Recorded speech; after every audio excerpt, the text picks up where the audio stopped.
बहुत सुंदर और पावन भगवान श्री रामचरित मानस से श्री राम कथा का श्रवण करते हैं और अपने जीवन को धन्य करते हैं। आज की ये पावन कथा माता पार्वती के जन्म की कथा है। माता पार्वती की लीलाओं की कथा है। सती जब दक्ष के यज्ञ में मैया सती ने अपना आत्मदाह कर लिया और जीवन की लीला समाप्त कर ली है, फिर हिमाचल के यहाँ जन्मी हैं और उनकी बाल लीलाएं और नारद जी आते हैं और माता पार्वती की हस्तरेखा देख रहे हैं। हस्तरेखा देखते देखते बता रहे हैं कि कन्या तुम्हारी बड़ी ही सुलक्षण है। मैया का जन्म हो चुका है। बाल्यपन में नारद जी पहुँचते हैं। पिता होने के नाते हिमाचल ने हस्तरेखा दिखाई है। हस्तरेखा में जो कुछ लिखा है नारद जी बता रहे हैं, कह रहे हैं 2-4 चीज़ें ऐसी भी हैं जो अच्छी नहीं है। पिताजी हिमाचल जी का मन जो है थोड़ा दुखी हो जाता है। कहते हैं कि ये तो बहुत अच्छी बात नहीं है, क्योंकि बताइए फिर भी गुरुदेव। तो बताते हैं, यहीं से कथा का प्रारंभ है। आइए भगवान नाम स्मरण करें, हनुमान जी को आवाहित करें ताकि कथा विधिवत हो सके। राम सीताराम जय जय राम, जय सिया राम जय जय राम। हरे राम कथा कि जय जय राम कथा, इसे श्रवण कर मिट जाती है जन्म जन्म की व्यथा की जय जय राम कथा, जय सिया राम कथा। जय जय राम कथा, जय सिया राम कथा।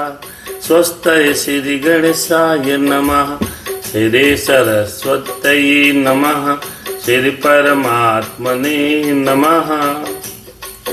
श्री राम कथा रस रसिक प्रभु शंभुनाथ हनुमान। ओ मेरे श्री राम, आय के प्रभु आसन ले लो, आओ प्रभु आसन धरहु, सुनो कथा करूं गान। जय जय राम सीताराम, जय सिया राम जय हनुमान। लोकाभिरामं रणरंगधीरं राजीव नेत्रं रघुवंशनाथं कारुण्यरूपं करुणाकरन्तं हरे श्री रामचंद्रं शरणं प्रपद्ये। श्री राम जय जय राम। कर्पूर गौरम करुणावतारम संसार सारम भुजगेन्द्रहारम सदा वसंतम हृदयारविंदे भवम भवानी सहितं नमामि। दया करो प्रभु तुम दया करो, मनोजवम मारुत तुल्य वेगम। बहुत सुंदर कथा है, माता पार्वती की कथा है। इसको सुन के जन्म जन्म की व्यथा आप हमारी आपकी समाप्त हो जाएगी। 1 घंटा भगवान के नाम से हमारा आपका अगर खर्च हो जाएगा तो भगवान बड़े दया करते हैं। राम सिया राम जय सीताराम, सीताराम जय जय हनुमान। मनोजवम मारुत तुल्य वेगम, जितेन्द्रियम बुद्धिमतां वरिष्ठं वातात्मजं वानरयूथं मुख्यं श्रीरामचंद्रं शरणं प्रपद्ये। दया करो माता रामो मम पिता रामचंद्रः, स्वामी रामो मम सखा रामचंद्रः। सर्वस्व में रामचंद्रो दयालु, नान्यम जानई नहीं जानई न जानई। जय सिया राम। बंदाहु सिर तुलसी चरण, जिनके नेहु जग काज। कल समुद्र बूढ़त लखे हो, प्रगट हो सप्त जहाज। सीताराम जय जय राम, हर सिया राम मैं हर सब जग जानी। करहु प्रणाम जोर जुग पानी। आइए सुंदर और पावन कथा सुनते हैं भगवान श्री राम की। आहा, इधर सती का दक्ष के गृह में जब यज्ञ में सती मैया भस्म हो गई, तो भस्म होने के साथ साथ सती जी ने यह वरदान मांगा, क्या कि जन्म जन्म भगवान भोलेनाथ के चरण कमलों की हम सेवा करें। ऐसा वरदान मांगकर मैया सती दक्ष के यज्ञ में चल रहा था, वहां पर अपना शरीर त्याग दिया है। उसके बाद आकर के हिमांचल के यहाँ जन्म होता है। मैया खेल कूद करके बड़ी हो रही हैं। हिमांचल के यहाँ बहुत धन धान्य इत्यादि संपन्नता हो जाती है। थोड़ी बैठ बड़ी होती हैं तो नारद जी आते हैं। नारद समाचार सब आज नारद पाए, कौतुक ही गिर गे सिधाए। शैल राज बड़ आदर कीन्हा, पद पखारी बड़ आसन दीन्हा।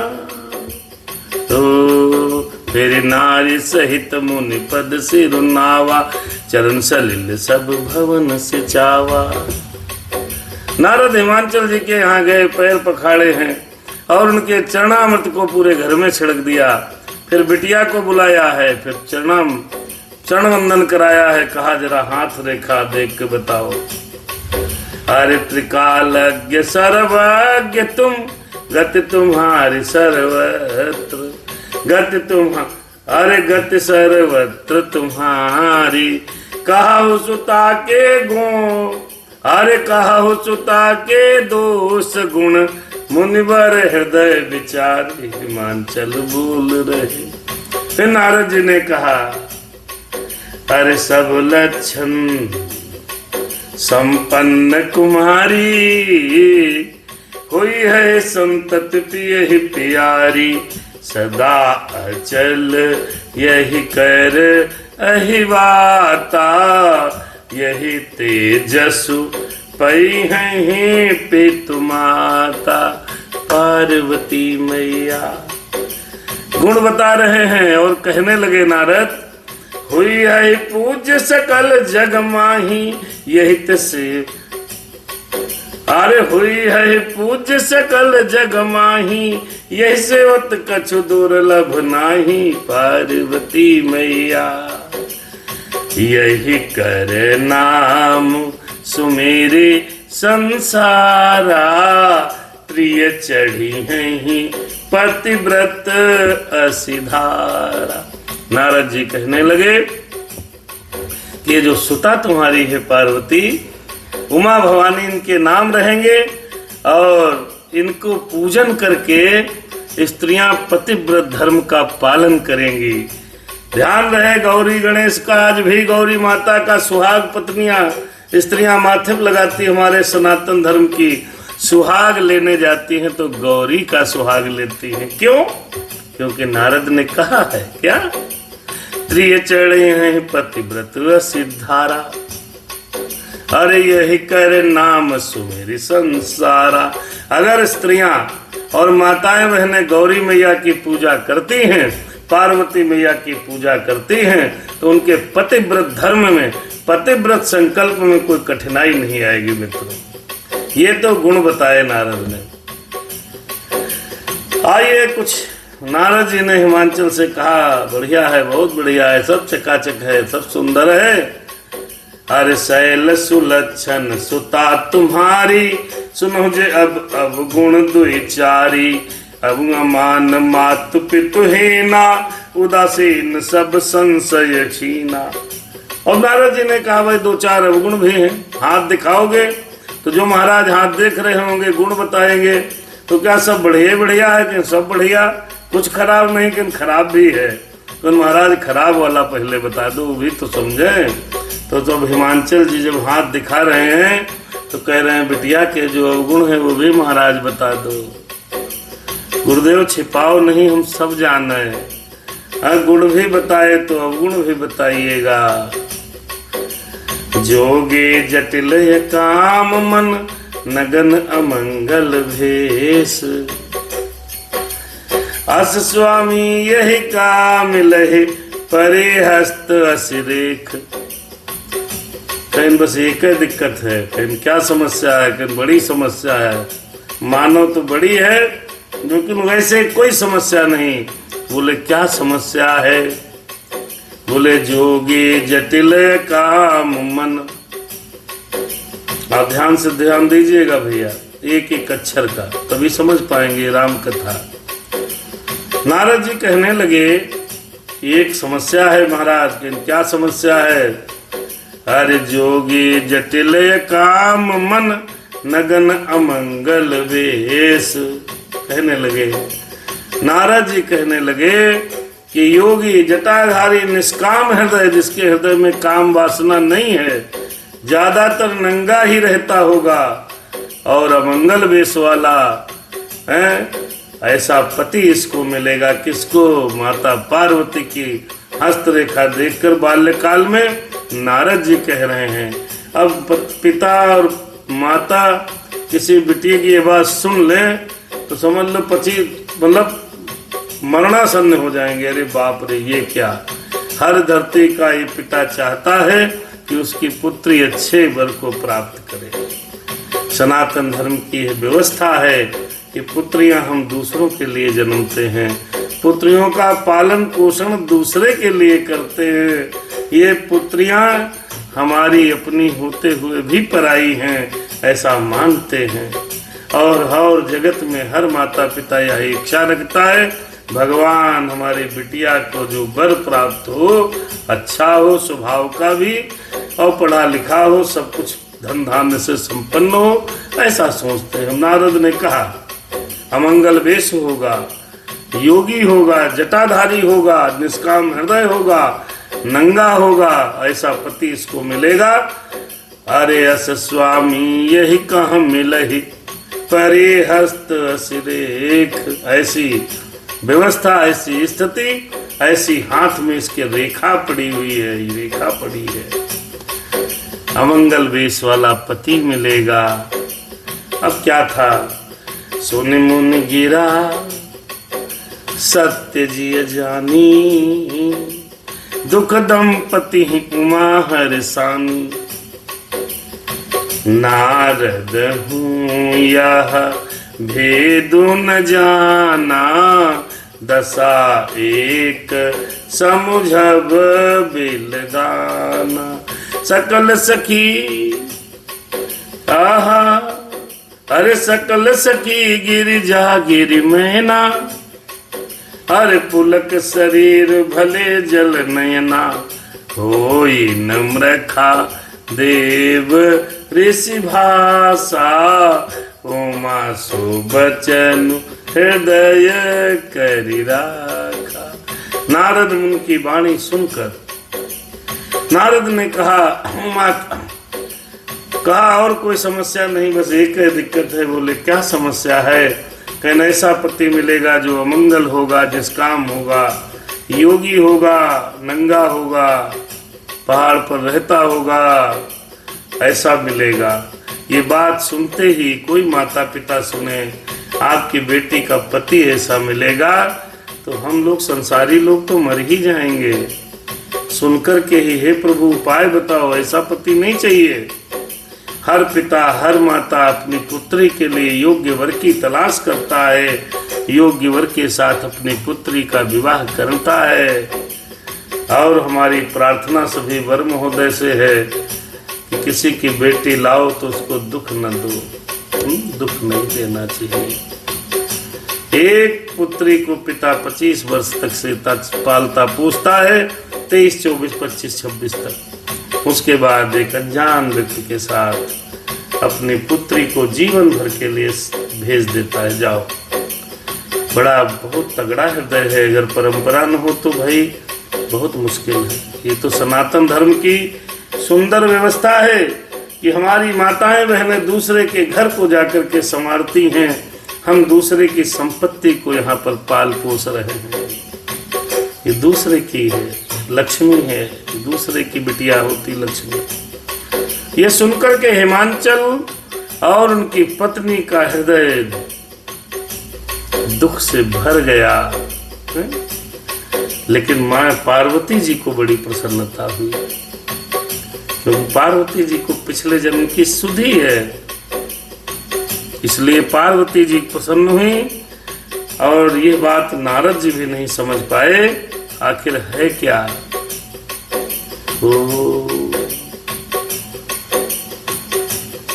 हिमवान और मैना बहुत दुखी हैं। सकल सखी गिर जा गिर मैना, हर पुलक शरीर भरे जल नैना।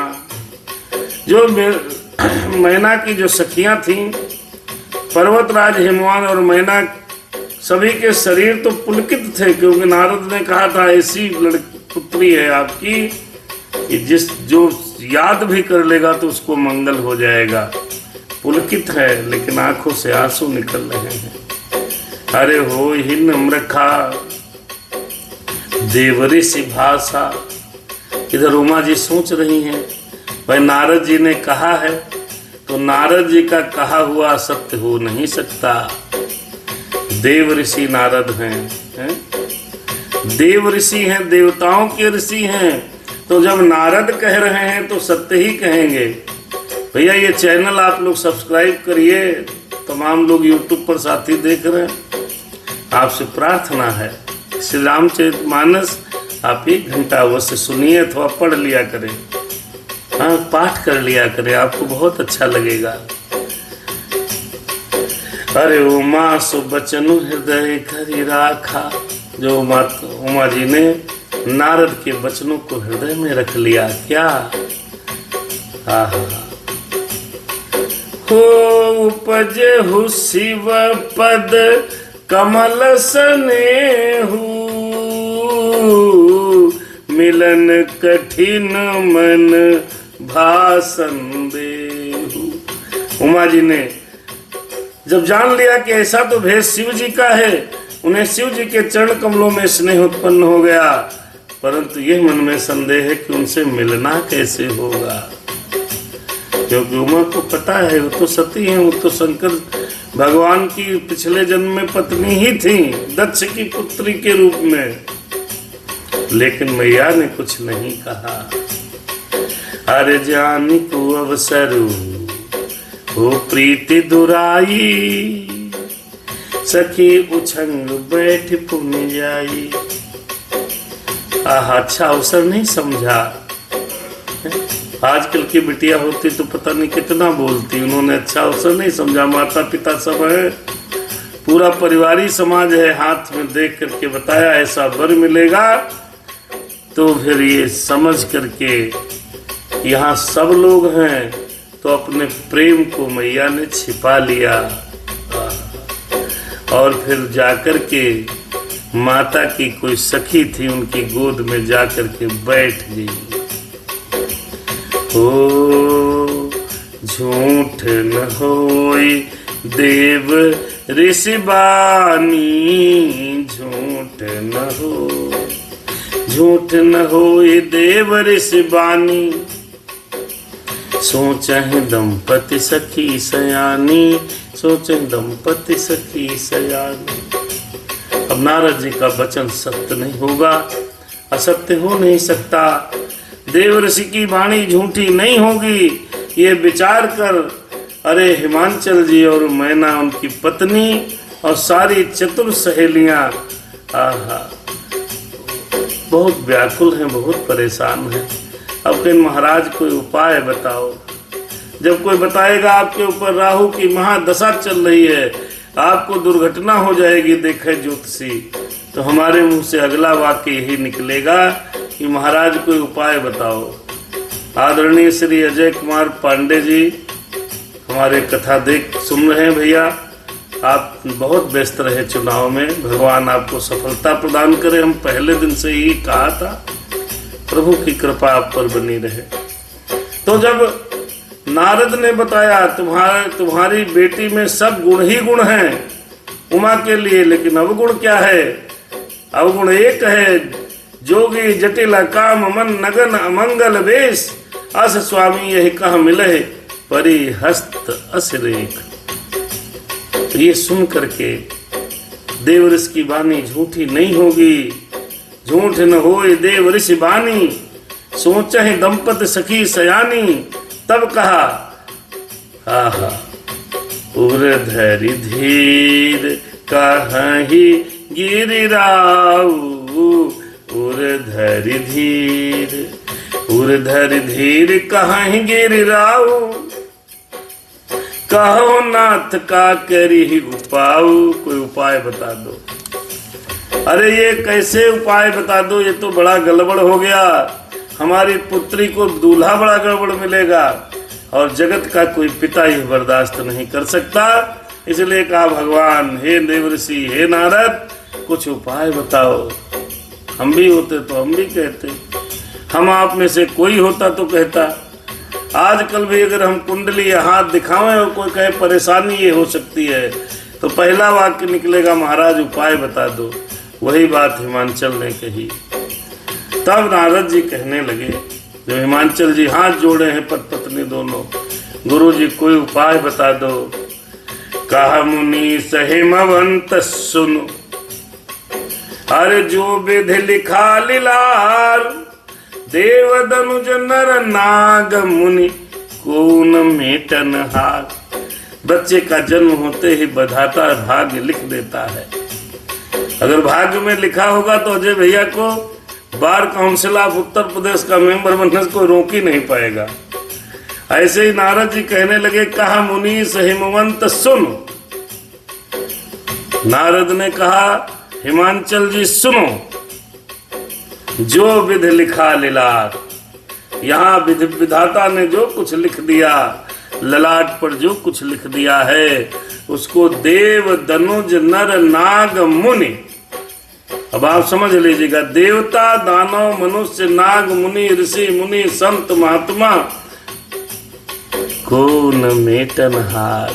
उसको कोई मिटा नहीं सकता, मिट नहीं सकता कभी लिखा हुआ तकदीर का। बस नहीं चलता कभी भगवान की तकदीर का। भगवान ने जो लिखा है, विधाता ने जो लिखा है, नारद ने कहा वो मिट नहीं सकता। लेकिन फिर भी हम उपाय आपको बता रहे हैं। फिर भी क्या उपाय बताया नारद जी ने, वो उपाय सुनिए आप। और हमारी बहनों को उपाय करना चाहिए। जो माताएं बहनें हैं, जो बिटिया लोग कुंवारी हैं, उनको वही उपाय करना चाहिए।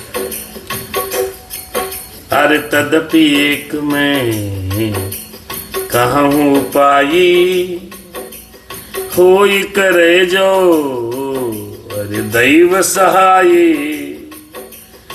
जस बरु मैं बरने हूँ तुम पाही। नारद बोले, अरे सुनो हिमांचल। नारद बोले, सुनो हिमांचल। जस बरु मैं बरने हूँ तुम पाही। अरे मिलिए उमहित संशय नाही। नारद बोले, जे जे बर के दोष बखाने, ते सब शिव पही मैं अनुमाने। जो विबाहु शंकर सन होई, दोषहु गुण सम कह सब कोई। अब नारद जी हिमांचल को समझाते हुए कह रहे हैं। हिमांचल जी हाथ जोड़ करके खड़े हो गए। अमंगल भेषधारी से हमारी बिटिया का विवाह होगा, उपाय बता दो महाराज, उपाय बताओ। मैं सब करने को तैयार हूँ। कितना भी धन लगेगा, कितनी भी दौलत लगेगी, मैं अपनी बेटी के लिए सब करने के लिए तैयार हूँ। हाँ, सब करने के लिए तैयार खड़े हैं पिताजी। तब नारद ने कहा एक उपाय बताता हूँ। यदि दैव सहायता करें तो वह सिद्ध हो सकता है। उमा को वर तो वैसा ही मिलेगा। उमा को वर तो वैसा ही मिलेगा जैसा मैंने बताया है। जैसा मैंने बताया है वर वैसा ही मिलेगा। जस बरु मैं बरने हूँ तुम पाही, वैसे ही बर मिलेगा। अरे मिलिए उमहित संशय नाही, मिलहि उमहि तस संशय नाही। वही वर मिलेगा जो मैंने आपको बताया है, ठीक उसी प्रकार का वर मिलेगा। लेकिन जे बर के दोष बखाने, ते सब शिव पहि मैं अनुमाने। नारद बोले सुनो हिमांचल, मैंने जो वर के दोष बताए हैं कि योगी होगा, निष्काम होगा, जटाएं होंगी, नंगा होगा, मंगल वेशधारी होगा, ये सारे गुण भगवान शंकर से मिलते हैं। और मेरे अनुमान से सभी गुण शिव जी में हैं। तब बोले एक बात है। बोले कौन सी बात है? जो विबाहु शंकर सन होई। पढ़ने लगे नारद, हिमांचल सुनो, अगर तुम्हारी बिटिया का विवाह शंकर भगवान से हो जाए तो दोषहु गुण समझ कहा सब कोई। तो जो जितने दोष हैं वो सब गुण में परिवर्तित हो जाएंगे। अब कहने लगे कैसे परिवर्तित हो जाएंगे महाराज, बताओ, हम समझ नहीं पाए। हिमांचल नारद से पूछ रहे हैं। नारद हिमांचल को समझा रहे हैं। ओ कहें नारद बोले, अरे जो अहिसेज शयन हरि करही, बुध कहूं तिन कर दो सुन धरही। अब आप नारद समझाने लगे। देखिए शंकर जी पर दोष नहीं लगते, क्यों? बोले ये देखो भाई, समझो, भगवान जो विष्णु भगवान है सर्प की सैया पर लेटते हैं, शेष नाग की सैया पर विष्णु भगवान लेटते हैं। चाहे जितना बड़ा पंडित हो, चाहे जितना बड़ा ज्ञानी हो, कोई भी इसको अशुभ कहता है क्या? या कोई साधारण पुरुष लेट पाएगा क्या? सर्प की सैया पर लेटे हुए विष्णु भगवान पर कोई भी विद्वान दोष नहीं लगाता, क्यों? और भैया एक उदाहरण और नारद जी ने दिया। नारद बोले, भानु कृषानु सर्व रस खाही, भानु कृषानु। भानु, अब नारद जी समझा रहे हैं, जो लोग बाद में आ रहे हैं, बहुत बढ़िया प्रसंग छूट गया। पार्वती का जन्म हो चुका है। नारद जी ने उनकी रेखा देख करके कहा है कि तुम्हारी बिटिया में बहुत अच्छे गुण हैं, जो इस संसार की स्त्रियां आपकी बेटे का केवल ध्यान रखेंगी और ध्यान मात्र से पतिव्रत धर्म निर्वाह हो जाएगा।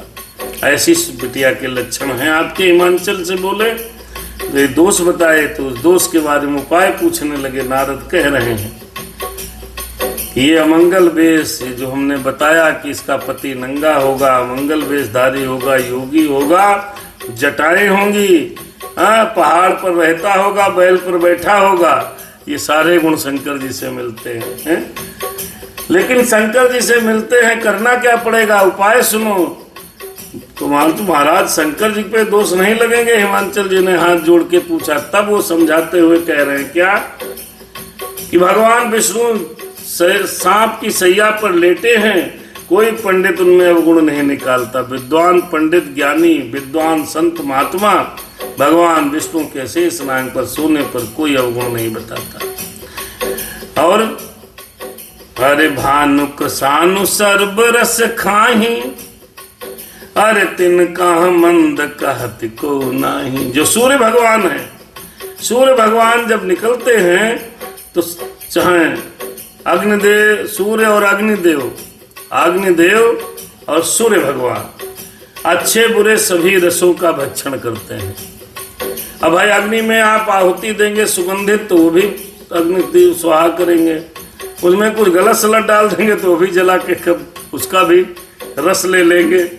ऐसे ही सूर्य भगवान पुष्पों पर पड़ते हैं, सुगंध लेते हैं, गंदे जगह पड़ते हैं तो वहां से दुर्गंध ले लेते हैं। अच्छे बुरे सभी रसों का भक्षण करते हैं कौन? अग्निदेव और सूर्य भगवान, परंतु उनको कोई बुरा नहीं कहता। और उदाहरण दिया, अरे शुभ अरु अशुभ सलिल सब बाही, अरे सुरसर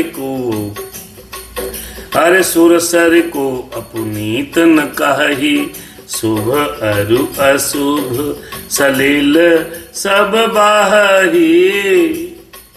आप ध्यान से सुनिएगा, गंगा जी में लोग दूध भी चढ़ाते हैं, ठीक है, और पहाड़ से औषधि युक्त जल भी आ रहा है, और उसमें गंदे नाले भी लोगों ने खोल रखे हैं, बरसात का गंदा जल भी जाता है। गंगा जी में शुभ और अशुभ सभी जल बहता है मेरे प्यारों, लेकिन उस गंगा जल को हम लोग भर करके लाते हैं तो मरते समय 2 बूंद मुंह में डालते हैं, पूजा पाठ में प्रयोग करते हैं, यूज करते हैं। गंगा जल ले आओ, तो उस गंगा जल को कोई अपवित्र नहीं कहता। पता नहीं कितने हजारों अरबों लोग तो उसमें नहाते हैं डेली। नारद कहते हैं हिमांचल जो गंगा जी हैं उसमें शुभ और अशुभ दोनों जल बहते हैं। अरे शुभ अरु अशुभ सलिल सब बाही, सुरसरी को अपनीत न कही, सुरसरी को अपनीत न कहा, अपवित्र नहीं कहते। तब आखिरी में जब वो समझ नहीं पाए तो उनको 4 उदाहरण दिया। बोले महादेव को अशुभ क्यों नहीं कहेंगे लोग, तो इसलिए 4 उदाहरण देकर के समझाया। विष्णु जी शेष नाग पर सोते हैं, कोई अशुभ नहीं कहता है। सूर्य देवता अच्छी सुगंध बुरी सुगंध दोनों ले लेते हैं, खींच लेते हैं, रस ले लेते हैं, कोई बुरा नहीं कहता। अग्नि शुभ अशुभ को सबको जलाकर उसका भक्षण कर लेते हैं, कोई शुभ अशुभ नहीं कहता। और गंगा जी में सारे जल उसमें प्रवाहित हो जाते हैं, फिर भी कोई अपवित्र नहीं कहता। फिर कहने लगे अच्छा ये आखिर क्यों नहीं कहता। हिमांचल भी जिद पर अड़े हैं, बाबा ये तो बताओ क्यों नहीं कहता। अरे नहीं कहता तो क्यों नहीं कहता। तब नारद बोले, क्या नारद बोले हैं, अरे नारद बोले क्या, समर्थ को नहीं। हाँ, बहुत सुंदर चौपाई है, सबको याद है। जब कोई पीड़ित होता है बड़े आदमी से या बहुत बड़े आदमी से, तब कहता है, चौपाई सुनाते हैं आज भी लोग। समर्थ कहूँ नहीं दोषु गोसाई, समर्थ कहूँ नहीं दोषु गोसाई, रवि पावक सुरसरी की नाई। हो समर्थ को नहीं दोष गोसाई। बहुत सुंदर है।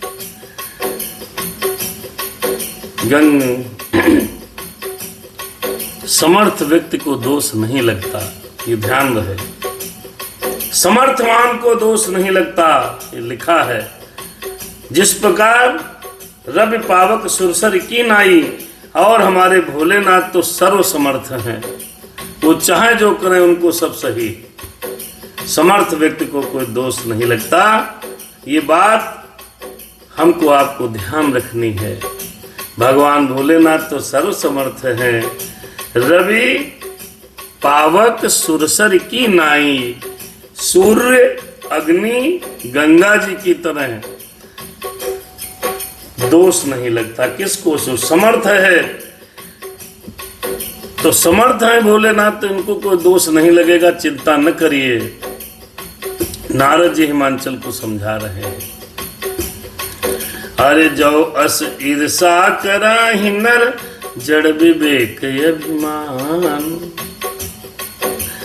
पर ही कल्प भरि नरक महु, जीव की ईस समान। ध्यान रहे, समर्थ व्यक्तियों को नहीं कहा गया है, भगवान को समर्थ कहा गया है। ऐसा न समझ लेना कि हम समर्थ हैं तो हम चाहें जो कुछ करें दोष नहीं लगेगा। ये साधारण जीव के लिए नहीं है। आदमी चौपाइयों को सुविधा अनुसार अपने मन मरोड़ लेता और जगह जगह गाता रहता है, देव समर्थ हो दोष नहीं गुसाई।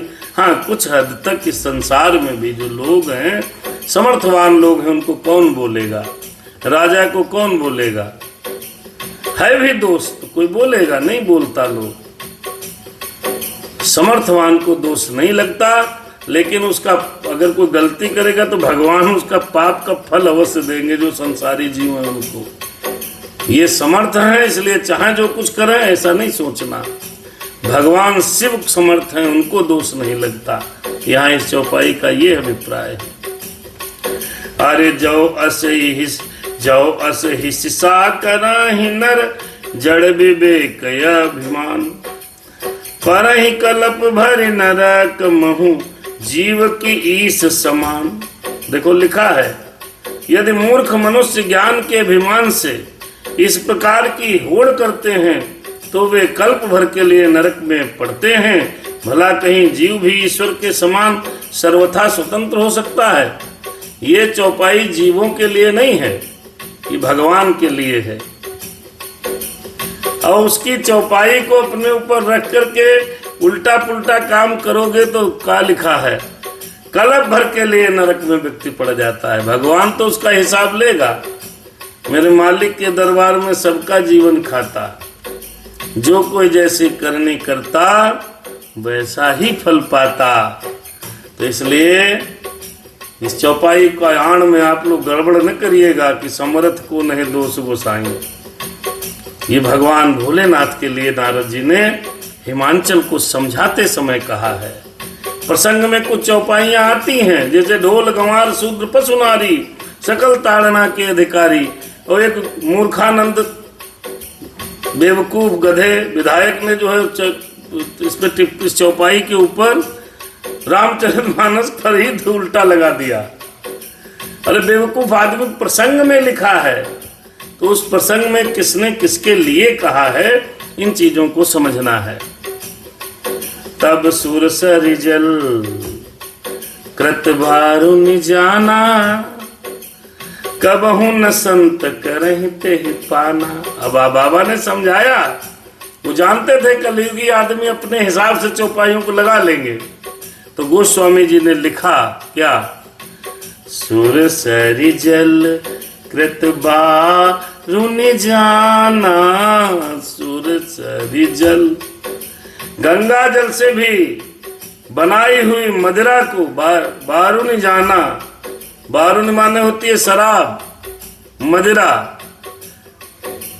कबहु न संत करहि तेहि पाना। अब भले ही गंगा जल से कोई शराब बना दे तो संत लोग उसका पान नहीं करते। वहां पर गंगा जी का अपवित्र हो गई। अच्छा, क्यों हुई? अब ये भी समझिए क्यों हुई। क्योंकि गंगा जी में जो मिलेगा वो पवित्र हो जाएगा। इसका मतलब ये नहीं कि गंगा जी को जिसमें मिला दो वो पवित्र हो जाएगा। अब शराब में गंगा जल मिला दो तो शराब पवित्र नहीं होगी। नहीं समझ में आया। गंगा जी में जो जल बनता है, मिलता है, वो पवित्र हो जाता है।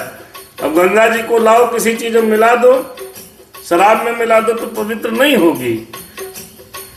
अरे सुर सरिजल कृत बारुनि जाना, कबहु न संत करहि तेहि पाना। अरे सुर सरि मिले सो पावन जैसे, ईस अनीस ही अंतर तैसे।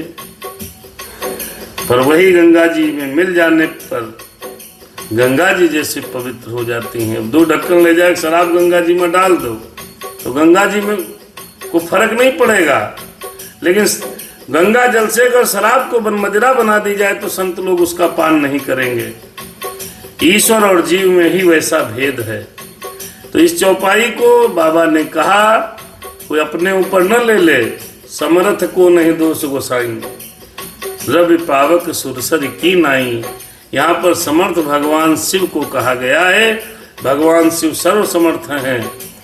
भगवान चाहे जैसे रहे, उनको कोई दोष नहीं लगना। इसका मतलब ये नहीं कि अगर हमारे पास, आपके पास या किसी के पास धन दौलत और पद मिल गया तो उसको कोई दोष नहीं लगेगा, बहुत लगेगा। गलत करेगा तो यहाँ लोग नहीं लगा पाएंगे तो ऊपर वाले के चाबुक से कोई बचा नहीं दोस्तों। उसका जब चाबुक चलता है ना तो पता नहीं चलता किधर किधर चोट लग रही, ऊपर वाले की लाठी में आवाज नहीं होती, पड़ती है तो दर्द होता है खाली। इसीलिए बाबा ने समझाया, अरे शंभु सहज समर्थ भगवाना, यही विवाह सब विधि कल्याणा। हिमांचल को समझाते हुए नारद जी कह रहे हैं, अरे हिमांचल परेशान मत हो, शिव जी सहज ही समर्थ हैं। देवादिदेव महादेव तो बस मतलब हमारे आपके सबके जन्मदाता कौन है? भगवान भोलेनाथ। इस सृष्टि को, ब्रह्मांड को, इस प्रकृति को, ब्रह्मा विष्णु और इन सबके जन्मदाता अगर कोई है तो भगवान भोलेनाथ है, जिनका आदि से अंत तक अगर कोई एक व्यक्ति एक देवता रहते हैं तो हमारे भोलेनाथ रहते हैं, बस ये समझ लीजिए। तो नारद जी कह रहे हैं भैया वो तो बिल्कुल समर्थ हैं, उनको कोई दोष नहीं है। तो ऐसा जैसा हमने इसके लक्षण बताए हैं आपकी बिटिया के, ये सब शंकर जी से मिलते हैं। अच्छा, तो बोले अगर ये विवाह हो भी जाएगा तो सबका कल्याण हो जाएगा। तब जाके हिमांचल जो रो रहे थे, मैना रो रही थी या परेशान थी, तब उनके थोड़ी हिम्मत आई, क्योंकि बेटे के बारे में कोई बताया दे तुम्हारा इसका जो वर मिलेगा बड़ा खतरनाक होगा, तो माँ बाप के लिए मरने जैसी स्थिति बनती है। और हमारी इस कथा के बीच में तमाम साथी यूट्यूब पर और बाकी फेसबुक पर अवनिंद्र भैया जी, नंदन त्रिपाठी जी, आलोक शुक्ला जी, वीना मिश्रा जी, कंचन अवस्थी जी इत्यादि इत्यादि लोग सब अपने सुनते हैं भाव के साथ, जिसको अच्छा लगता है सुनते हैं। बाकी फेसबुक पर तो तमाम रीलें आ रही हैं, आप देखने लगो 2 कब बज जाएगा रात का पता ही नहीं चलेगा। बाकी जिसकी जैसी इच्छा वो चीज़ वहाँ नेट पे अवेलेबल है, अपना देखो। अरे दुराराध्य पे आहि महेशु, आशुतोष पुन किए कलेशु, दुराराध्य पे। तो भगवान शिव जी के बारे में नारद जी बताते हुए हिमांचल से कह रहे हैं, दुरा आराध्य पे आहि महेशु, परंतु महादेव की आराधना बड़ी कठिन है। फिर भी अन्य देवताओं से फिर भी तप करने से भोलेनाथ जल्दी संतुष्ट हो जाते हैं। ये कौन कह रहा है? नारद जी कह रहे हैं। किससे? हिमांचल से। कब कह रहे हैं? जब बिटिया का हाथ देख करके बताया कि ऐसा दूल्हा मिलेगा। परेशान हुए तो प्रश्न पूछा हिमांचल ने, मैना ने, बाबा उपाय बताओ, तो उपाय बता रहे हैं। एक उपाय बहुत सुंदर बताया है, जो तप करई। ओ बड़ा सुंदर बात बताई। ओ जो तप करई कुमारी तुम्हारी, भाभी उमेती सकहीं त्रिपुरारी, यद्यपि बर अनेक जग माही, यही कहा शिव तज दूसर नाही। नारद बोले सुनो हिमांचल, बात हृदय में तुम धरो हिमांचल। आहा, यदि तुम्हारी कन्या तपस्या करे तो त्रिपुरारी महादेव जी होनहारी को भी मिटा सकते हैं। भावी उमेट सकहीं त्रिपुरारी, अगर तुम्हारे विधाता ने कोई कष्ट लिख दिया है तो देव, दनुज, असुर, नर, किन्नर, यक्ष, गंधर्व कोई नहीं मिटा पाएगा। लेकिन अगर भोलेनाथ चाह जाए तो जो भावी उमेट सकहीं त्रिपुरारी, जो भावी आपकी लिखी हुई है उस लिखे हुए को अगर कोई मेट सकता है तो भोलेनाथ मेट सकते हैं। वैसे तो इस संसार में बहुत से वर हैं, बहुत से वर हैं, लेकिन इनको शिव जी को छोड़ करके दूसरा वर नहीं मिलेगा, दूसरा वर नहीं योग्य है। और नारद समझाते हुए कह रहे हिमांचल, वरदायक प्रणतारित भंजन, कृपा सिंधु सेवक मनरंजन, इच्छित फल बिनु शिव अवराधे, लाहे न कोटि जोग जप साधे। देखो यही दो चौपाइयां प्रदीप मिश्रा जी को समझ में आ गई होंगी, तब वो शिव पुराण और शिव भक्ति की कथा सुनाने लगे। वरदायक प्रणतारित भंजन, शिव जी वर देने वाले, शरणागतों के दुखों को नाश करने वाले, कृपा सिंधु सेवक मनरंजन, कृपा के समुद्र और सेवकों के मन को प्रसन्न करने वाले हैं। बोले शंकर भगवान की जय हो। नारद ने कहा हिमांचल भोले बाबा साधारण नहीं है, इच्छित फल बिनु शिव अवराधे।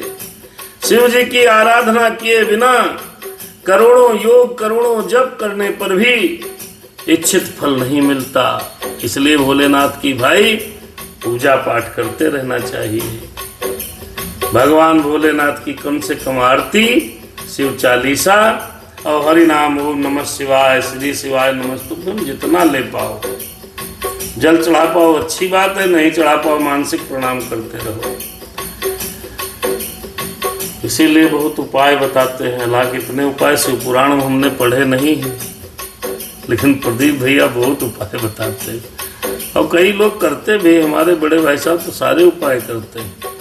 कितने दाना उड़द का चढ़ाना है, कितने दाना समीप पत्ती चढ़ानी, कितनी किस तारीख को क्या खाना है, क्या करना है। तो बहुत योग्य आदमी है, बहुत कुछ बताते हैं। लेकिन हमारा सिर्फ ये कहना है भगवान का भजन करिए, परमात्मा को याद करिए और जो बन पड़े सो करिए। इच्छित फल बिनु शिव अवराधे, लाइन कोटि जोग जप साधे। चाहे जितनी भी तपस्या कर लो, यदि भगवान शिव की आराधना नहीं कर रहे हो तो आपके दुखों का नाश नहीं हो पाएगा। इस चौपाई का तो यहाँ पर यही मतलब है। नारद जी हिमांचल जी को समझा रहे हैं कि अपनी बिटिया उमा को शिव जी की तपस्या करने के लिए भेजो। और ये कह करके नारद नारायण नारायण करते हुए हिमांचल के घर से निकल गए। अस कहे नारद सुमेरी हरि, गिर जहि दीन आशीष।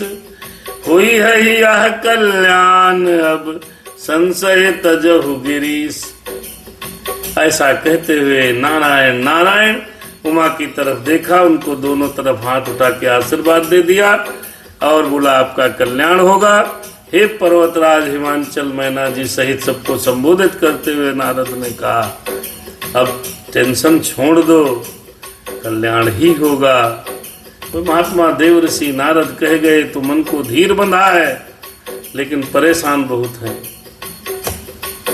अरे अस कहे ब्रह्म भवन मुनि गयऊ, आगिल चरित सुनहु जस भयऊ। पति ही एकांत पाई कह मैना, नाथ न मैं समुझे मुनि बैना। इधर नारद जी महाराज नारायण नारायण के रे ब्रह्मलोक चले गए। अब यहाँ आगे की कथा कहते हैं बाबा तुलसीदास जी, सुनो जो भाई। शाम हो गई, एकांत में जब मैना और हिमांचल हुए तो मैना हाथ जोड़ करके अपने पति से कहने लगी।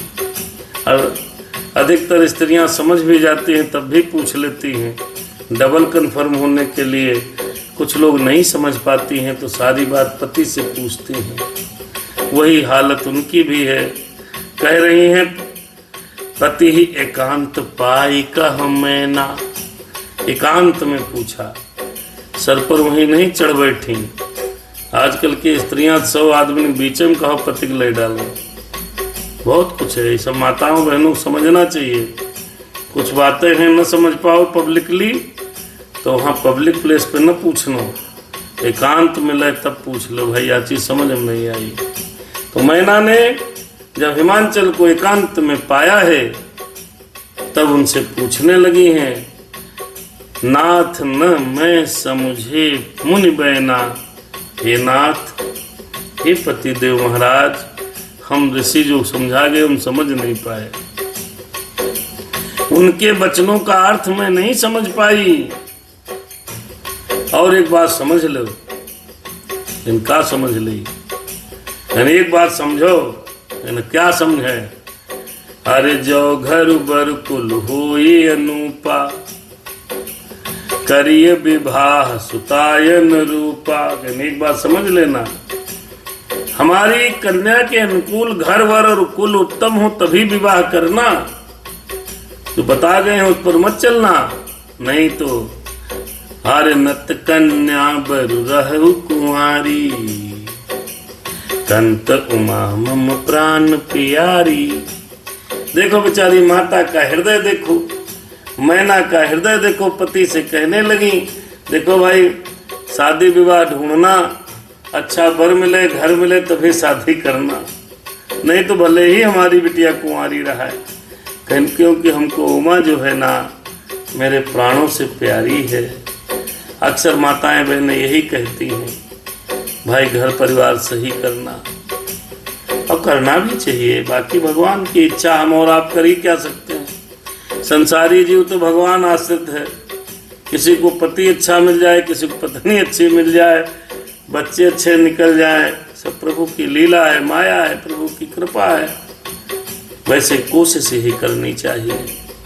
वही बात कह रही हैं मैना, प्राणनाथ सुनो, उमा चाहे कुंवारी रहे, जन्म भर रहे, कोई टेंशन नहीं, क्योंकि हे स्वामी पार्वती मुझे प्राणों से प्यारी है।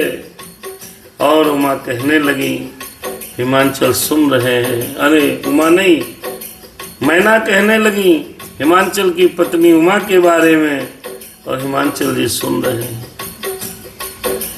जौन मिलही बरु गिरजहि जोगु, गिरजड़ सहज कहीं सब लोगु, सोई बिचारी पति करहु विवाहु, जहि न बहोरी होई उर्दाहु। मैना अपने पति हिमांचल को समझाते हुए कह रही हैं, हे पतिदेव, यदि पार्वती के योग्य वर न मिला तो सब लोग क्या कहेंगे। आजकल हम लोग भी यही सोचते हैं, सब लोग क्या कहेंगे कि पर्वत स्वभाव से ही तो जड़ है, मूर्ख है, होते हैं। हे स्वामी, इस बात को विचार करके ही विवाह करिएगा, जिससे पीछे हृदय में संताप न हो। हे मेरे प्राणनाथ, हाथ जोड़कर प्रार्थना है आपसे कि उमा के योग्य ही वर ढूंढिएगा। नहीं कुंवारी रहे बिटिया कोई बात नहीं, तो हमको प्राणों से प्रिय है। देखो माताओं बहनों को इस प्रसंग से, हिमांचल और मैना के प्रसंग से ये शिक्षा लेनी चाहिए, जो कुछ भी कहो विनम्रता से ही कहो, लड़ाई झगड़ा से मत कहो। विनम्रता से परिवार चलते हैं, झगड़े से तो टूट जाते हैं। हमारे आपके ईगो में सब बर्बाद हो रहा है। यहाँ पर ईगो कहाँ रहा मैना का। हिमांचल जी को बड़ा करते हुए कहा, हे पति, उमा के योग्य ही वर ढूंढना। कहने का तरीका ये भी हो सकता था, समझ लियो, अच्छे से ना ढूंढो तो जान लियो। फिर बोली बातचीत हमको आपको हमारे आपके अंदर के संस्कारों को उद्बोधित करती है, इसलिए वातावरण सौम्य होना चाहिए। और इतना ही नहीं, एकांत में पति के हाथ जोड़ करके प्रार्थना कर रहे हैं। हो अस कही परी चरण धरि सीसा, अस कही परी चरण धरि सीसा, बोले सहित स्नेह गिरीसा। इतना कहकर मैना हिमांचल के चरणों पर सर रख दिया है और स्नेह सहित चरणों पर मस्तक रखकर गिर पड़ी है। आप समझो कितनी पीड़ा रही होगी जब नारद ने बताया कि अमंगल वेशधारी योगी सन्यासी, नंगा बैलसवार जटाधारी, पति मिलेगा। बात सुनकर मैना का दुख का अभी तक ठिकाना नहीं है। पैरों पर मस्तक को रख दिया मैना ने। अब बताओ बात, हालांकि रानी है मैना जी, वो राजा है हिमांचल।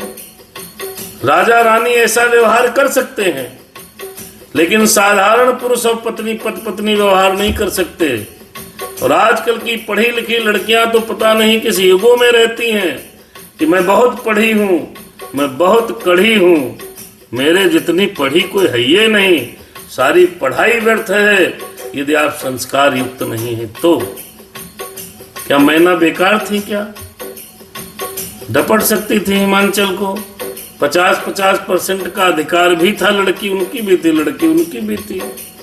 बाबा ने इस प्रसंग को लिखा, समझा, वेदों से निकाल करके लिखा है और ये सत्य घटना है। तो मैना चरणों पर मस्तक रख करके पति से निवेदन कर रही है। तो इससे हमारी माताओं बहनों को शिक्षा लेनी चाहिए। पति से कहते समय भाव कैसा रखें, सब कुछ उस पर ही आधारित होता है। आपकी बात मानी जाए या न मानी जाए, आपके कहे गए वचनों के अनुसार उस बात का प्रभाव पड़ता है।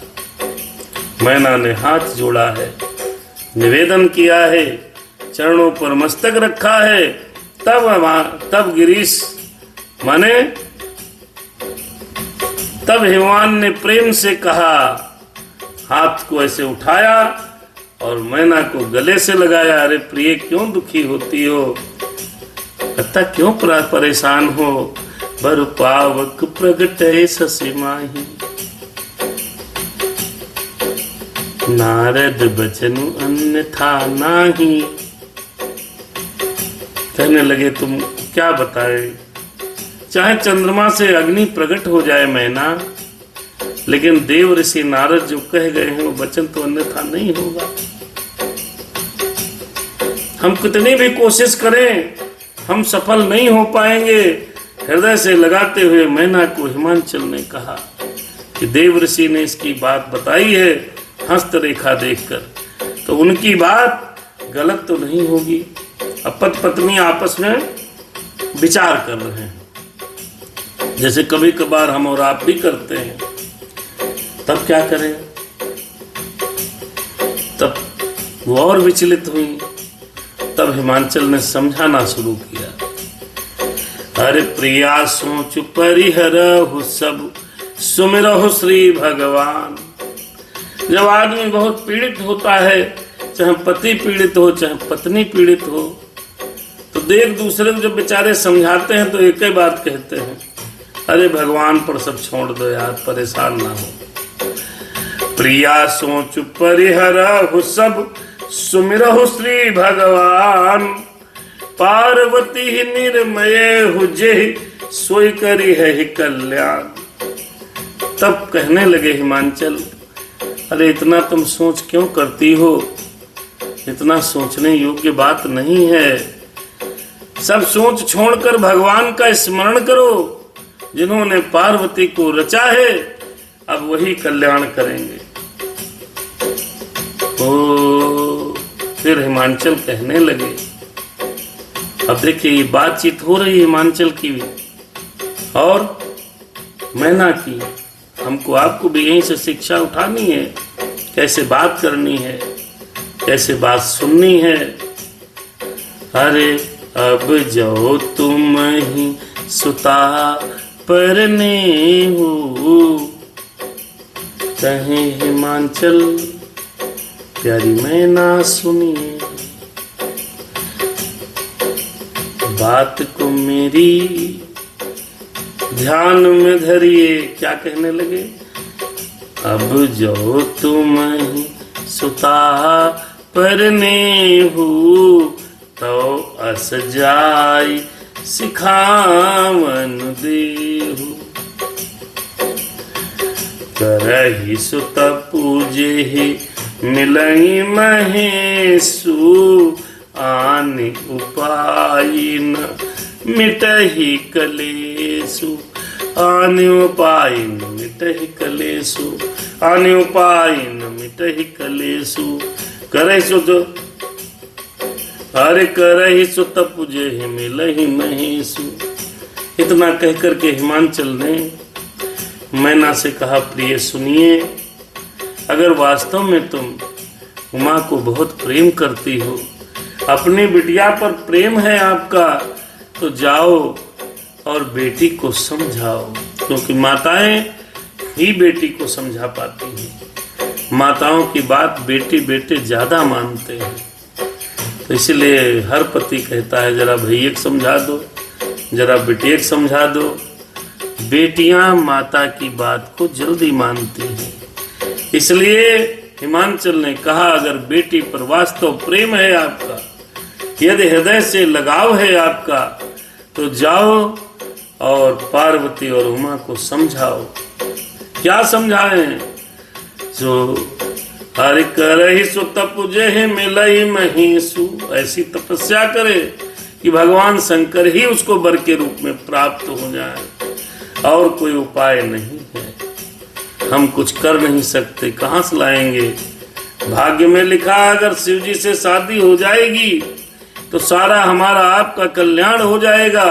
और शादी होगी कब? जब उमा जाकर के तपस्या करेगी तब।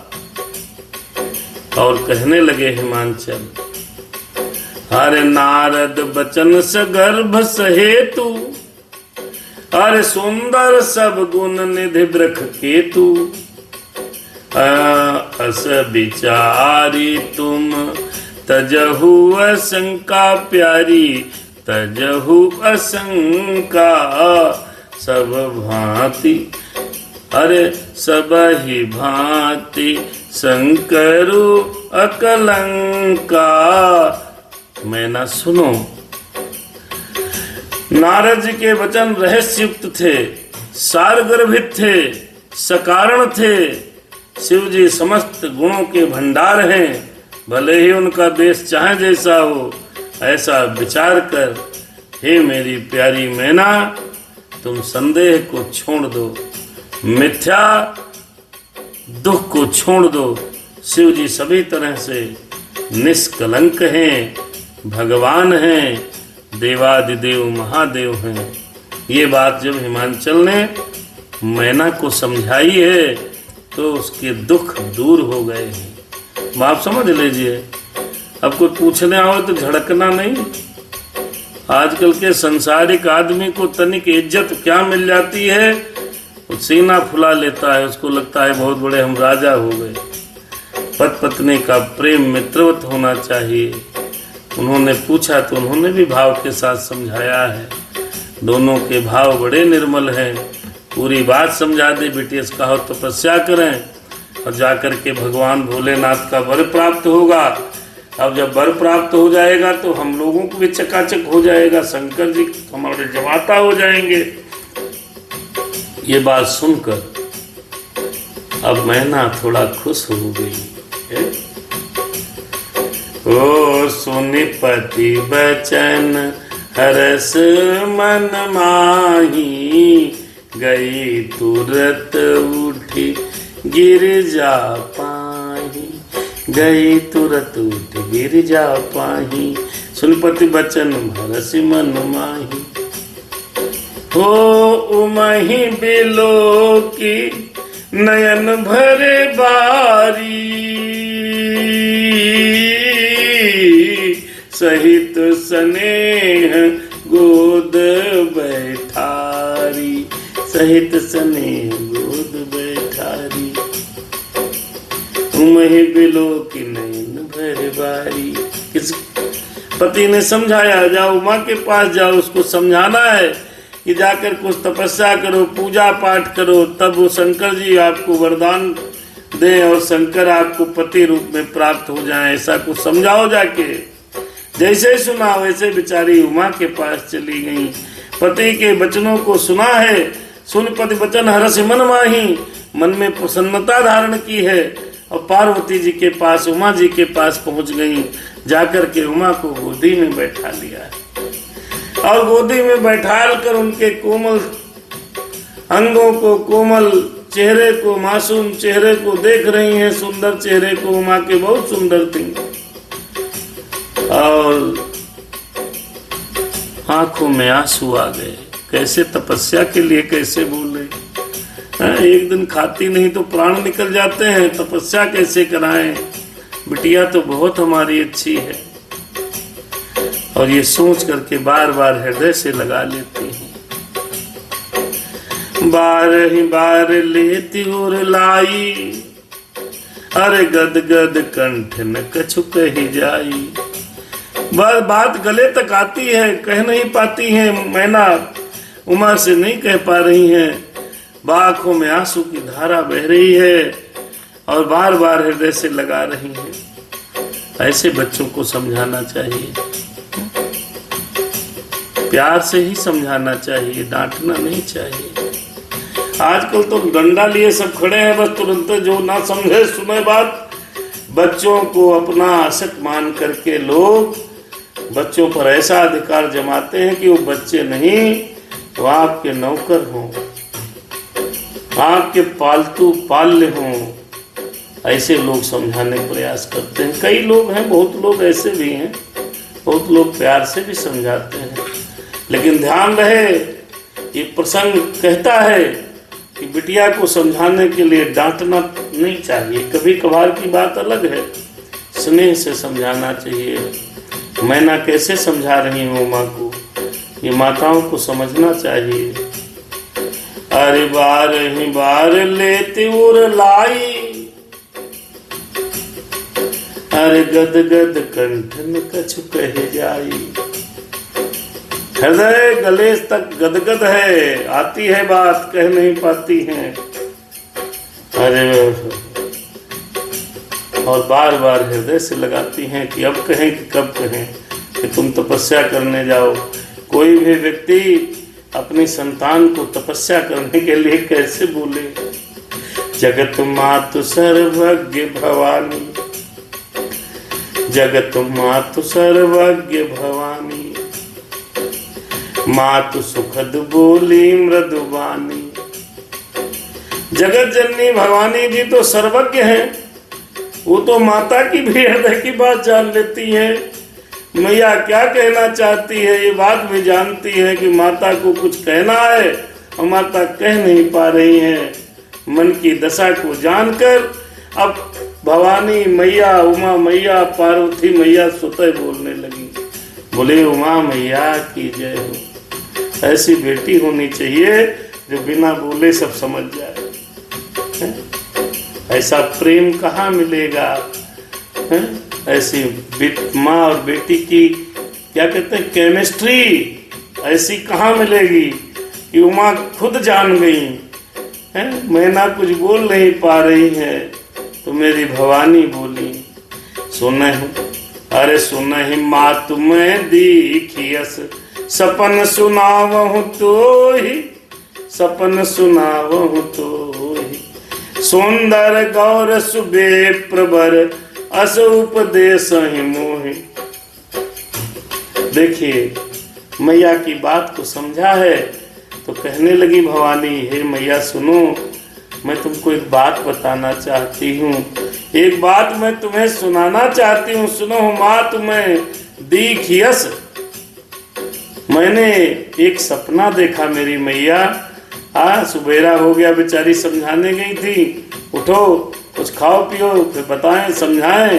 तो माता जी से, मैना से उमा जी कहने लगी कि मैया मेरी बोली कि ऐसा स्वप्न देखा है कि एक सुंदर गौर वर्ण श्रेष्ठ ब्राह्मण ने हमें ऐसा उपदेश दिया है। क्या कहा उमा ने, वो सुनो। सुंदर गौर सुविप्रवर अस उपदेश ही मोहि। मैया ने कहा क्या सपना देखा, क्या उपदेश दे रहे हैं बताओ। करहि जाई तपशैल कुमारी, नारद कहा सो सत्य विचारी।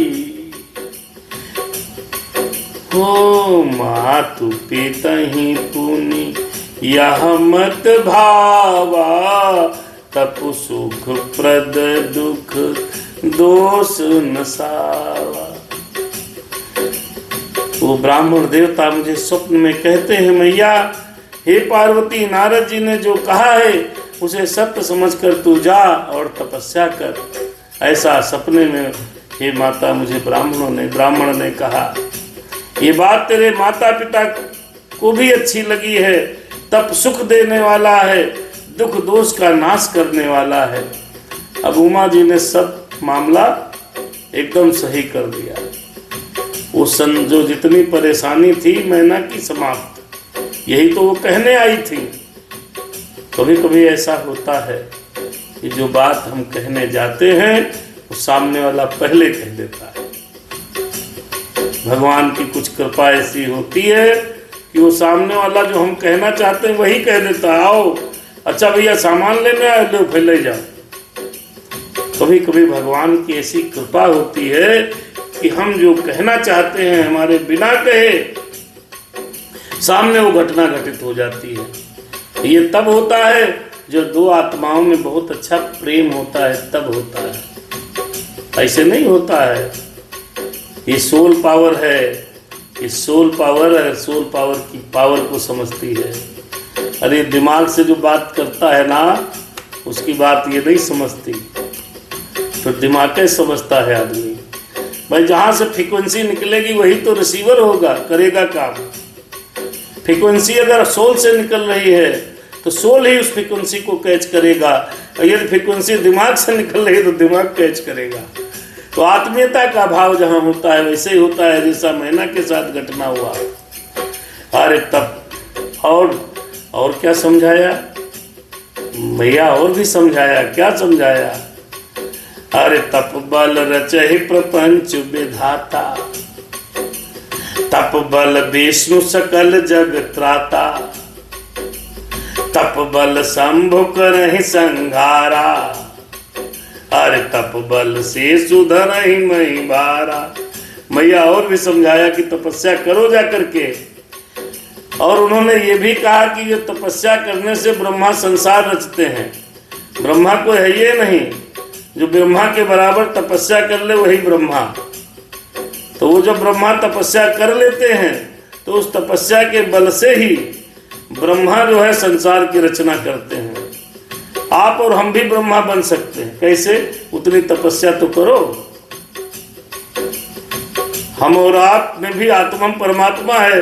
अगर आप तपस्या कर लोगे ब्रह्मा की पदवी पा सकते हो। ब्रह्मा कुछ नहीं है, ब्रह्मा तपस्या के बल से ही ब्रह्मा संसार की रचना करते हैं। तपस्या करना बंद कर दे तो ब्रह्मा जी का प्रभाव कम हो जाएगा। तो और क्या समझाया? अरे तप बल रचहि प्रपंच विधाता, तप बल विष्णु सकल जग त्राता। और इसी तपस्या के बलबूते हैं विष्णु सारे जगत का पालन करते हैं। विष्णु भगवान क्या है? वो ब्रह्मा से ज्यादा तपस्या करते हैं, तो विष्णु भगवान है। देखो देवता भी तपस्या करते हैं। जो तपेगा वही आगे बढ़ेगा, ध्यान रखिएगा। यहाँ पर समस्या का समाधान ये है, हमको ये मिला नहीं तो तुम तपे कितना हो। काम करा नहीं, मिले सब, कहाँ से मिलेगा? आप तपोगे, चाहे कर्म क्षेत्र में तपो। अब पढ़ोगे नहीं तो पास होगे नहीं। पढ़ाई रूपी तपस्या की नहीं तो डिग्री रूपी फल नहीं मिलेगा। IAS नहीं बन पाए, क्यों? क्यों पढ़ाई रूपी तपस्या करी नहीं। PCS नहीं निकाल पाए, क्यों? क्यों तपस्या नहीं करी। तप बल रचहि प्रपंच विधाता। ये भगवान विधाता ब्रह्मा तपस्या करते हैं तभी उसकी सृष्टि की रचना कर पाए। विष्णु जब तपस्या करते हैं तो सृष्टि का पालन पोषण करते हैं। और ऐसी बात नहीं है, भोलेनाथ भी तपस्या करते हैं। लगी समाधि अखंड अपारा, बीते संवत 87, मतलब पता 87,000 संवतों तक तपस्या की थी। शायद तब वो जाकर के सती जी सामने गई थी। तो तपबल शंभु करहि संहारा, और तपस्या के बल से इस सृष्टि का संहार भोलेनाथ करते हैं। और तपबल शेष धरहि मही भारा। ये पृथ्वी जैसे रुकी है वैसे तो ये ब्रह्मांड में घूम रही है, लेकिन जो गुरुत्वाकर्षण बल से रुकी है वो समझ लो शेषनाग के ऊपर ने उसको रोक रखा है। उस गुरुत्वाकर्षण का जो चार्ज है वो शेषनाग संभाले हैं।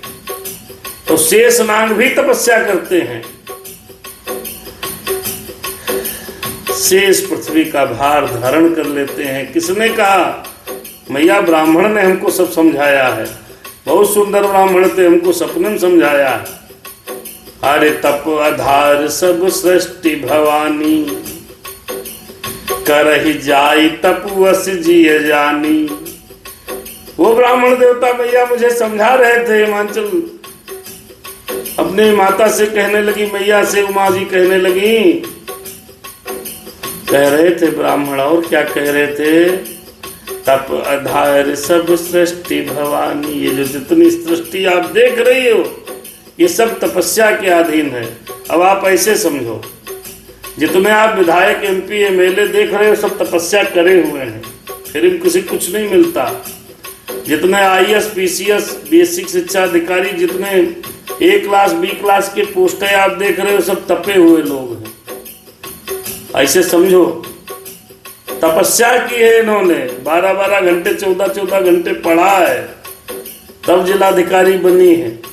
आज हमारे यहाँ जो जिलाधिकारी IAS PCS बनते हैं सब तपस्या करते हैं।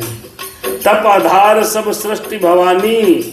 इस जगत में जितने लोग हैं सब तप के आधार पर आगे बढ़ते हैं। और कह रही जाई तपवस जिय जानी। घर में पड़े न रहो, ऐसा समझकर जाओ तपस्या करो। सुनत बचन विस्मित महतारी। ये बातें जब उमा जी बता रही थी तो मैना जी को बड़ा आश्चर्य हुआ। भाई विकल मुख आवन बानी, सपन सुनायो। अरे सुनत बचन विस्मित महतारी, सपन सुनायो गिरी हकारी। अब माता का मैना का तो काम बन गया, इसलिए बन गया, वो यही कहने आई थी। यही हिमांचल ने कह करके भेजा था कि जाओ उमा को समझाओ कि वो जाके तपस्या करे। कह नहीं पाई, भवानी ने स्वयं सपना सुना दिया कि सारी सृष्टि तप के आधार पर आगे बढ़ती है। जो जितना तप करता है उसको उतना फल प्राप्त हो जाता है। अब तपना है नहीं, फल पूरा मिले। खाना बनाओ ना खाए, रसगुल्ला कहाँ रखे भैया, उसके लिए तपस्या करनी पड़ेगी। तो ये बात सुनकर के आश्चर्य हुआ और हिमांचल को भी बुला लिया और सपन सुनाए हो गिरी हकारी। हिमवान को बुलाया है और मैना जी ने और बिटिया उमा ने, दोनों ने मिलकर पिताजी को भी सपना सुनाया है। फिर माता पिता को समझाया है कि देखो भाई, ब्राह्मण जी हमसे कह चुके हैं, हम सपना देख चुकी हैं और हमको शंभू की तलाश है, हम महादेव को पाना चाहती हैं, हम तो तपस्या करने जाएंगी ही। और माता पिता का मन भी था। लेकिन एक बात बताएं, मन चाहे जितना हो, लेकिन बच्चा जब घर के बाहर जाता है तो पता नहीं यहाँ क्यों दर्द होता है, तकलीफ होती है। मातु पिता ही बहुविध समझाई, चले उमा तप हित हरसाई। ये समझा करके माता पिता को बहुत प्रकार से उमा जी ने समझाया, देखो जाने दो, अगर तपस्या नहीं करेंगे तो ये सब कोई मिलेगा नहीं हमको, शंकर भगवान की प्राप्ति नहीं होगी। तब के लिए उमा जी जाने लगी। प्रिय परिवार पिता और माता, प्रिय परिवार पिता और माता, भये विकल मुख आवन बाता। प्रिय परिवार पिता और माता, प्रिय परिवार पिता और माता, भय विकल मुख आ। देखो कितना भी मन हो कि बच्चा हमारा जाए नीट की तैयारी करे, IAS की कोचिंग करे, कहाँ चला जाए, बाहर कहीं भेज दो, सारी प्लानिंग आप करोगे, सारी तैयारी करता है माता पिता परिवार, लेकिन जब बच्चा जाता है तो दुखी हो जाता है। ऐसे ही हाल है हिमांचल जी का और मैना जी का, यही हाल है। प्यारे कुटुंबी पिता माता सब व्याकुल हो गए, किसी के मुंह से बात नहीं निकल रही है, कोई कुछ कह नहीं पा रहा है। और मेरी उमा, मेरी माता पार्वती उमा तपस्या के लिए चल रही है, बहुत परेशान है, इतना विकल है कि कुछ समझ में नहीं आ रहा। अब इसी दोहे पर हम विश्राम करेंगे भैया। वेद सिरा मुनि आई तब सब ही कहा समझाए, पार्वती महिमा सुनत रहे प्रभु धहि पाए। देखो भैया, वह वेद सिरा ऋषि आ गए तब तक, क्योंकि ये लोग जाने नहीं दे पा रहे थे ना।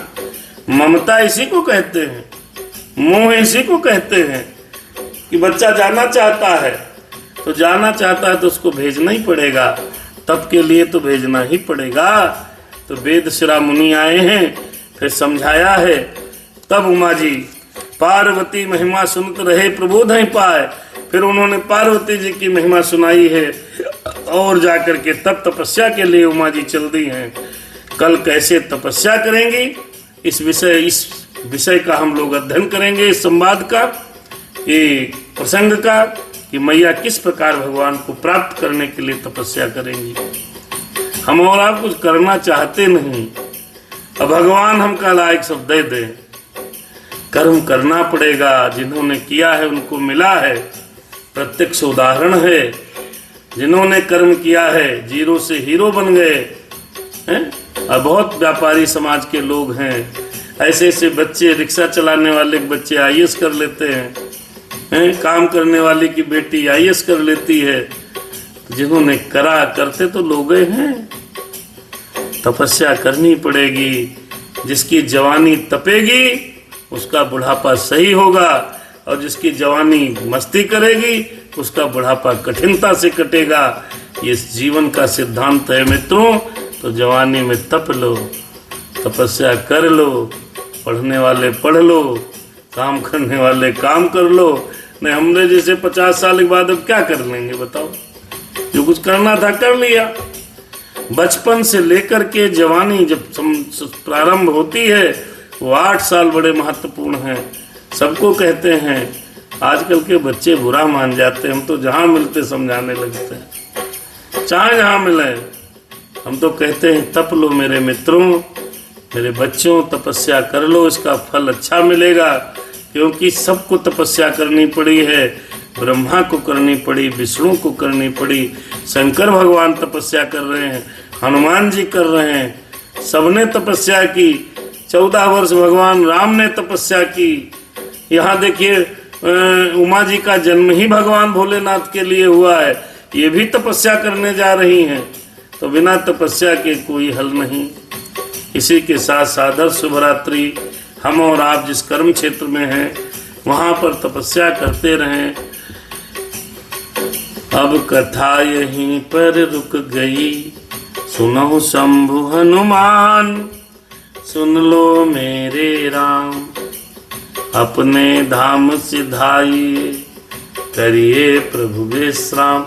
सियावर रामचंद्र की जय, पवन सुत हनुमान की जय, उमापति महादेव की जय। कि बोलो भाई सब संतन की जय। धर्म की जय हो, अधर्म का नाश हो, प्राणियों में सद्भावना हो, विश्व का कल्याण हो। हर हर महादेव शिव शंभो। मेरे राम हनुमान कृपा करो भगवान, मेरे राम